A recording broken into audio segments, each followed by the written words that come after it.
அண்ணே, ஒரு பணியாரத்துல வாயில வைக்க விட மாட்டேங்கிறாங்களே. வாடா ஒத்தக்கண்ணா. என்ன உங்களை ஊரெல்லாம் தேட்டோண்ணே, எங்கேயுமே இல்லைங்கண்ணே.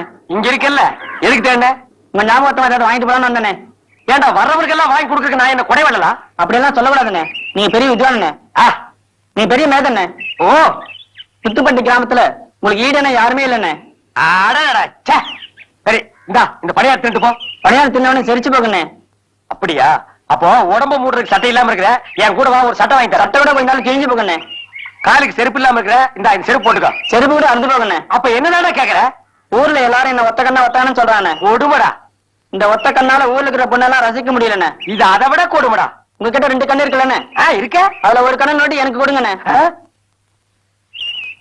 எது? இந்த 2 கண்ணுல ஒண்ண நோண்டி கொடுத்தா அந்த நொல்லையில வச்சு அமுக்கிக்குவேன். அந்த துணியை வந்து என்கிட்ட கொடுத்துவேன். அதை கட்டிட்டு நான் அலையணும். ஆஹா, என்ன புச்சாத்தனமா பிறந்திருக்கீங்களா?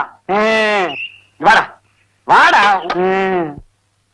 பாரு, திரும்ப என்ன நல்லா பாரு, கண்ணை காட்டு. ஐயோ, இருந்த ஒரு கண்ணு போச்சு. ஐயோ, போச்சா? இப்ப கரெக்டா இருக்கும் போ. இனிமே செத்த கண்ணான்னு கூப்பிடுவாங்க. உங்களுக்கு யாருக்காவது கண்ணு வேணுமா?